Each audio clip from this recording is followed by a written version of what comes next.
बाबा साहब की पुण्य भूमि महू के लिए कांग्रेस ने कोई कार्य नहीं किया। राहुल गांधी बाबा साहब से किए गए अन्याय के लिए माफी मांगे। यह बात भारतीय जनता पार्टी अनुसूचित जाति मोर्चा के प्रदेश अध्यक्ष कैलाश जाटव ने कही। भारतीय जनता पार्टी अनुसूचित जाति मोर्चा के प्रदेश अध्यक्ष कैलाश जाटव ने जावरा कंपाउंड स्थित भाजपा कार्यालय में पत्रकार वार्ता को संबोधित करते हुए कहा कि कांग्रेस और नेहरू परिवार ने जिंदगी भर बाबा साहब डॉक्टर भीमराव अंबेडकर का अपमान किया है। बाबा साहब की जन्मस्थली महू में कांग्रेस और राहुल गांधी ने कोई कार्य नहीं किया है। कांग्रेस पार्टी ने जय बापू, जय भीम, जय संविधान रैली जनता को भ्रमित करने के लिए निकाल रही है। इस यात्रा में शामिल होने राहुल गांधी बाबा साहब की जन्मस्थली पुण्य भूमि महू आ रहे हैं। राहुल गांधी को महात्मा गांधी, बाबा साहब और संविधान से कांग्रेस व अपने द्वारा किए गए कृत्यों के लिए माफी मांगनी चाहिए। इसके बाद वे महू आए। सबको मेरा नमस्कार। आने वाली संक्रांति पर्व की भी आप लोगों को बहुत बहुत बधाई। आज हम जिस विषय को लेकर आपके बीच में हैं, यह विषय जब से देश आजाद हुआ है तब से लेके आज तक जिस विषय को लेकर कांग्रेस ने शासन किया है और जिस विषय को लेकर कांग्रेस ने अपनी राजनीतिक पृष्ठभूमि लिखी है, वह हमारे परम सम्मानीय इस देश के अर्थशास्त्री, इस देश के दलितों के मसीहा, आर्थिक रूप से भारत को मजबूती देने का काम जिन्होंने किया, ऐसे परम पूज्य बाबा भीमराव अंबेडकर साहब, जिन्होंने भारत के संविधान का निर्माण किया और निर्माण ही नहीं किया बल्कि इसको लागू करने में अपनी महत्वपूर्ण भूमिका निभाई उन्होंने। लेकिन जिस तरीके से इस देश में 55 साल कांग्रेस का राज रहा है, कांग्रेस ने दलित समाज के साथ में सिवाय मत लेने के अलावा कोई भी ऐसा काम नहीं किया जिसकी वजह से बाबा साहब अंबेडकर को सम्मान मिलना चाहिए। समय समय पर उन्होंने जो बाबा साहब का अपमान किया, उसके बारे में मैं कुछ आपको बताना चाहूंगा। बाबा साहब जब संविधान सभा में थे तब नेहरू जी ने उनके द्वारा प्रस्तावित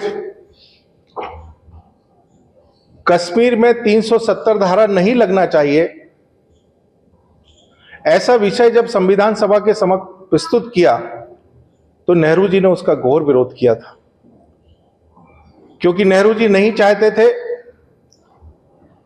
कि उनकी जो कश्मीरवादी, जो उनकी ऐशगाह है, उसको भारत में विलीन किया जाए और भारत का संविधान वहां पर लागू हो। जब वहां 370 लगी तो आप सबको जानकर यह दुख होगा कि 2023 में जब माननीय नरेंद्र मोदी जी ने 370 और 35A हटाई, तब वहां पे हमारे देश का संविधान लागू हुआ 75 साल बाद। यही कांग्रेस बोलती है हम संविधान को मानते हैं। तो संविधान को मानते हैं तो संविधान के अधिकारों को कश्मीर में क्यों नहीं लागू किया गया? आज वहां पे लोकतंत्र के हिसाब से जब चुनाव होता है, संविधान के हिसाब से चुनाव होता है, तो 8 प्रत्याशी अनुसूचित जाति के जीत के आते हैं, जो 75 साल में कभी उनको वहां पे आरक्षण नहीं मिला। जिनको अपने काम करने का, परिचय देने का, पात्र होने का, कश्मीर की नागरिकता होने का, राज्य स्टेट का दर्जा मिलने का, केंद्र सरकार की योजना मिलने से 75 साल जो लोग वंचित रहे, ऐसा कांग्रेस को पूछना चाहिए कि वो संविधान के बारे में क्यों ऐसा बोलते। ये तो व्यक्ति, एक स्टेट की बात कर रहा हूं, लेकिन अगर हम व्यक्ति की बात करें तो बाबा साहब को कांग्रेस ने 2 बार धोखा दिया। कांग्रेस ने भंडारा में और बॉम्बे के महाराष्ट्र चुनाव में जिस तरीके से हराने का काम किया, आप ताज्जुब करेंगे कि नेहरू जी खुद नागपुर में एक होटल में बैठकर भंडारा में जब चुनाव चल रहा था तो वो उनके खिलाफ षड्यंत्र रच रहे थे कि वो कभी भी लोकसभा में ना जा पाए, और यह कांग्रेस ने नहीं होने दिया। यह दलित समाज के साथ बहुत बड़ा दुर्भाग्य था। लेकिन श्यामा प्रसाद मुखर्जी और डॉक्टर भीमराव अंबेडकर, ये दो व्यक्ति नेहरू जी के मंत्रिमंडल में ऐसे थे जो कि राज्यसभा से आए थे और इनको कांग्रेस ने कहीं से समर्थन नहीं दिया था। लेकिन इन सब मुद्दों को लेकर उन दोनों व्यक्तियों ने कांग्रेस के सरकार से इस्तीफा दिया। आपको एक बात और बताना चाहूंगा कि कांग्रेस ने पंडित नेहरू के लिए उनके अंतकाल के बाद उनको दफनाने के लिए जमीन दिल्ली में अलॉट की। इंदिरा जी को खत्म होने के बाद दिल्ली में अलॉट करी। राजीव गांधी के खत्म होने के बाद दिल्ली में अलॉट किया गया, उनको जमीन दी गई। संजय गांधी, उनको भी वहां पर जमीन दी गई। लेकिन बाबा साहब दिल्ली में खत्म हुए, उनको संसार याद ना करे, समाज याद ना करे, विश्व के नेता आकर उनकी समाधि पे नमन ना करे, तो उनको इंदू मिल दादर के पास मुंबई में उनको दफनाया गया, जहां पे इंदू मिल करके एक मिल थी, उस मिल का पूरा कचरा वहां फेंका जाता था। लेकिन जब हमारी देवेंद्र फडणवीस जी की सरकार बनी तो उन्होंने इंदू मिल को 3200 करोड़ रुपए में खरीदकर वहां बाबा साहब का परिनिर्वाण स्थल बनाने का काम किया। ये भारतीय जनता पार्टी की सरकार में हुआ। एक विषय और आपको बता दूं, नागपुर में ही दीक्षा भूमि है। जब माननीय नितिन गडकरी साहब हमारे मंत्री हुआ करते थे महाराष्ट्र में, उन्होंने उस स्थल को परिनिर्माण स्थल बनाने का काम किया। एक और अभी नया चीज बता रहा हूं आपको, बाबा साहब ने जिस टाइपराइटर से संविधान का निर्माण किया था, बाबा साहब जिससे चाय पीते थे, बाबा साहब जहां सोते थे, बाबा साहब जो कपड़े पहनते थे, बाबा साहब जो कलम इस्तेमाल करते थे, वह सब चीजें चिचोली में दीमक खा रही थी। लेकिन जब भारतीय जनता पार्टी के राष्ट्रीय अध्यक्ष मोर्चे के आदरणीय दुष्यंत गौतम जी बनते हैं और उनको जब पता चलता है तो 24 घंटे के अंदर वो चिचोली पहुंचते हैं और चिचोली में वो संरक्षण बनाकर पूरा काम करते हैं। और आज वहां पे विशाल स्मारक बन के तैयार है। ये सम्मान भारतीय जनता। मेरा आप सब साथियों से एक और आग्रह है, ये मध्य प्रदेश की भूमि बाबा साहब की जन्म स्थली है। बाबा साहब ने यहां पर जन्म लिया, लेकिन 55 साल यहां कांग्रेस की सरकार रही, उन्होंने जन्मस्थली को कभी देखा नहीं। उस जन्मस्थली को ढूंढने का काम, उस मकान को निकालने का काम, केंद्र से अनुमति लेने का काम अटल बिहारी जी की सरकार में हुआ और आज वहां पे जन्मस्थली बनी है। और हर साल मध्य प्रदेश सरकार वहां 5 लाख लोगों का कुंभ लगाने का काम करती है और अदर स्टेट से भी वहां पर लोग आते हैं और वहां पूरा भोजन की व्यवस्था करते हैं। अभी हमारी केंद्र की सरकार ने वहां रहने के लिए व्यवस्था नहीं थी तो 3 एकड़ जमीन और कैंट से लेकर उसको वहां पर दी है। ये सब बातें मैं आपको इसलिए बता रहा हूं कि आज जो कांग्रेस संविधान लेकर घूम रही है, आप कभी भी उनसे पूछना, क्या कभी वो मऊ गए हैं? राहुल गांधी, सोनिया गांधी, प्रियंका गांधी, कोई भी नेता महू की जन्मस्थली पर माथा टेकने नहीं गया। ये कांग्रेस बाबा साहब के नाम से मतदान तो लेती है, उनको मानती तो है, लेकिन उनको जानती नहीं है। उनका विचार पंडित दीनदयाल उपाध्याय जी की जो अंतिम सोच थी, अंतिम छोर के व्यक्ति तक समाज की वो सुविधाएं पहुंचे, वो माननीय मोदी जी की सरकार आज उस समाज को पहुंचा रही है। और कांग्रेस को यह लगता है कि हम बेजुबान लोग हैं। कल एक प्रेस कॉन्फ्रेंस हुई भोपाल में, कांग्रेस के बहुत बड़े बड़े नेता वहां बैठे हुए थे। वहां पर उन्होंने एक शब्द इस्तेमाल किया, कांग्रेस बेजुबानों को जुबान देने का काम करती है। मैं आप सब पत्रकार बंधुओं के माध्यम से मैं पूछना चाहता हूं कि उन्होंने ये बेजुबान शब्द किसके लिए यूज किया? क्या इस देश का दलित बेजुबान है? वह अपनी बात को नहीं रख सकता क्या? आज भारतीय जनता पार्टी ने इस देश को राष्ट्रपति अनुसूचित जाति वर्ग से देने का काम किया, अनुसूचित जनजाति से राष्ट्रपति देने का काम किया, हमारे अनुसूचित जाति के राज्यपाल बनाने का काम किया, हमारे अनुसूचित जाति के उप मुख्यमंत्रियों को बनाने का काम किया। कांग्रेस आज बताए कि ये बेजुबानों को जवान देने का काम जो भारतीय जनता पार्टी की मोदी जी की सरकार में और भारतीय जनता पार्टी का संगठन कर रहा है, क्या यह गलत है? दलितों को जवान देना, दलितों को अधिकार देना, महापुरुष बाबा साहब अंबेडकर को सम्मान देना, ये क्या गलत है? कांग्रेस को पूछना चाहता हूं। 55 साल लोकसभा में तेल चित्र नहीं था बाबा साहब का। क्या उनको शर्म नहीं आती कि जिस विधानसभा, जिस लोकसभा को वो चला रहे हैं, वहां बाबा साहब का तेल चित्र क्यों नहीं है?